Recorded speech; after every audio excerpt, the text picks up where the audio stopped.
आदिवासी मतलब प्रारंभिक काल से रहने वाले समुदाय, जिसका काल 10,000 पूर्व भी हो सकता है, जब से मानव ने सामाजिक अवस्था को प्राप्त किया है। और हिंदू जैसी धारणा मुगल काल के पहले कहीं भी उल्लेखित नहीं है। आदिवासी हिंदू है या नहीं, इस पर सबूतों के साथ बात करेंगे, लेकिन पहले बिरसा मुंडा के जयंती पर भाजपा द्वारा मध्य प्रदेश के इंदौर में लगाया गया ये पोस्टर देखिए, जिसमें लिखा है आमी आखा हिंदू छे, यानी हम सब हिंदू हैं। अब अगर आदिवासी हिंदू है तो पोस्टर में इतने बड़े बड़े शब्दों में लिखवाने की क्या जरूरत है। आज तक कहीं किसी पोस्टर या बयान में ये देखने या सुनने तक को नहीं मिला कि सभी ब्राह्मण हिंदू हैं। आदिवासी हिंदू है या नहीं, फिलहाल इस पर एक बार फिर विवाद छिड़ चुका है। बीते दिनों मध्य प्रदेश में कांग्रेस के नेता उमंग सिंघार ने अपने बयान में कहा कि मैं गर्व से कहता हूं कि हम आदिवासी हैं, हिंदू नहीं। ये बात मैं सालों से कहता आ रहा हूँ। आइए इसके पीछे के राजनीतिक मायने को समझते हैं, लेकिन उससे पहले मूल निवासी महापुरुषों द्वारा कही गई बातों पर ध्यान देते हैं।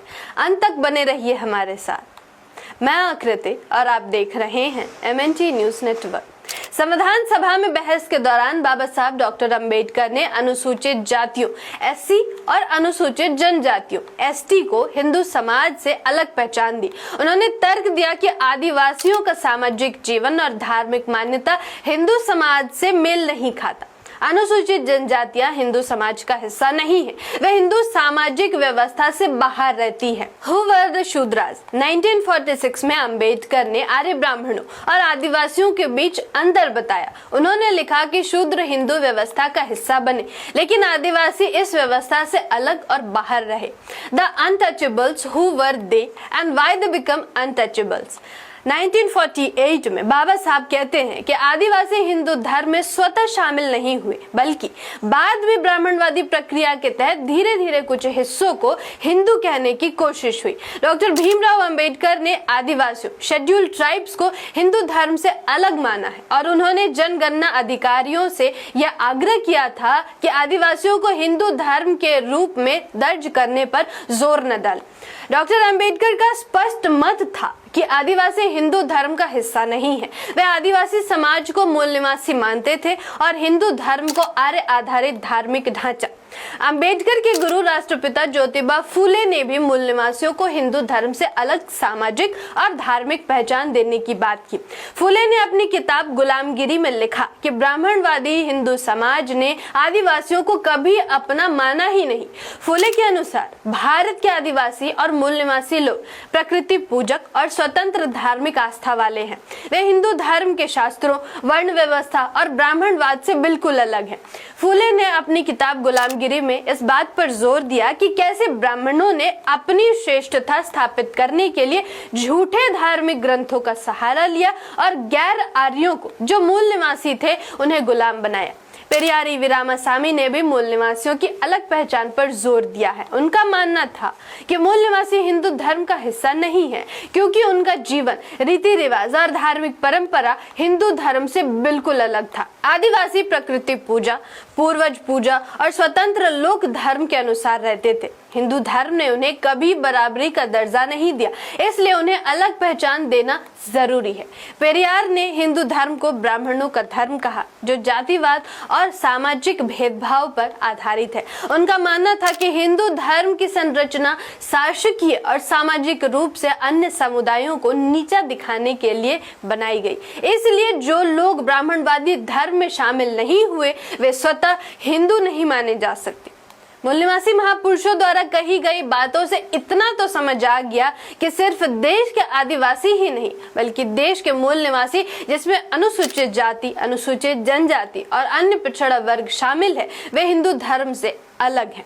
बामसेव जैसी सामाजिक संगठनों का भी यही तर्क है।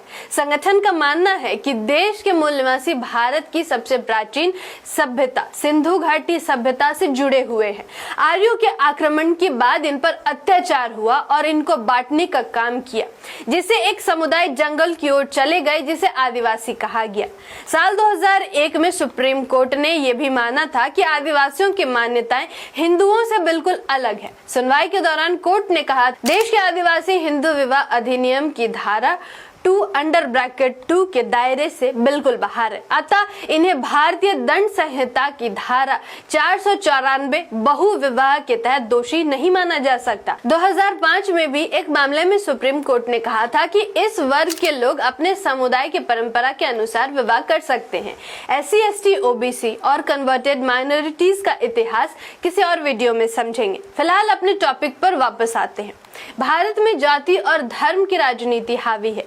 एक बार फिर मध्य प्रदेश में नेताओं के बयान ने राजनीतिक गर्मी को बढ़ा दिया है। कांग्रेस के नेता उमंग सिंघार ने कहा कि मैं गर्व से कहता हूं कि हम आदिवासी हैं, हिंदू नहीं। यह बात मैं सालों से कहता आ रहा हूं। चाहे सरकार कोई भी हो, उसे आदिवासी समाज का मान सम्मान बनाए रखना होगा। मध्य प्रदेश के नेता प्रतिपक्ष पर निशाना साधते हुए मुख्यमंत्री मोहन यादव ने कहा कि अब हमारे यहाँ के नेता प्रतिपक्ष उमंग सिंघार आ गए हैं। उन्होंने कह दिया है कि आदिवासियों में हिंदुत्व नहीं है। कमाल हो गया, शर्म आती है। ऐसा नहीं होना चाहिए। राजनीति करो, जरूर करो, लेकिन हिंदुत्व के ऊपर यह प्रश्न उठाना जनता माफ नहीं करेगी। अब इसके पीछे की राजनीति को समझते हैं। मध्य प्रदेश एक ऐसा प्रदेश है जहां प्रदेश की कुल आबादी में लगभग 21 से 22% आबादी अनुसूचित जनजाति यानी आदिवासियों की है। प्रदेश में आदिवासियों के लिए 47 सीटें आरक्षित हैं, जबकि कई ऐसी सीटें भी हैं जहां ST समुदाय का वोट हार जीत पर काफी असर डालता है। इसलिए बीजेपी और कांग्रेस अपने अपने तरीके से इनको साधने की कोशिश करती है, कोई हिंदू बताकर तो कोई आदिवासी बताकर।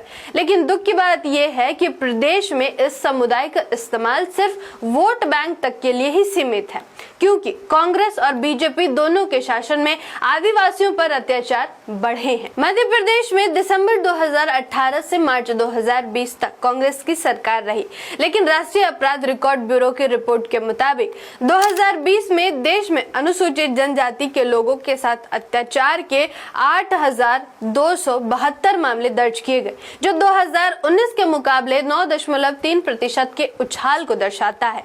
रिपोर्ट के मुताबिक आदिवासियों के खिलाफ पूरे देश में हुए अत्याचार के मामले में मध्य प्रदेश सबसे आगे रहा, जहां कुल मामलों में से 29% मामले सिर्फ मध्य प्रदेश में दर्ज हुए थे, जबकि बीजेपी के शासन में यानी 2022-24 के बीच मध्य प्रदेश में 7,418 SC, ST महिलाओं के साथ कथित तौर पर बलात्कार किया गया, जबकि इन्हीं समुदाय की 558 महिलाओं की हत्या की गई।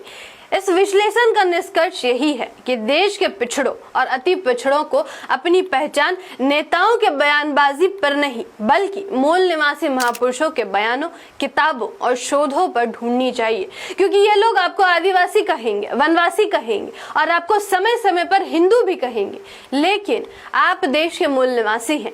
आपका सबसे प्राचीन और गौरवशाली इतिहास रहा। ये विश्लेषण आपको कैसा लगा, हमें कमेंट बॉक्स में जरूर बताएं। धन्यवाद। जय संविधान, जय भारत। MNT न्यूज नेटवर्क को सब्सक्राइब करें, लाइक और फॉलो करना ना भूलें। साथ ही बेल आइकॉन दबाकर जन जागृति की मुहिम में जुड़े रहें।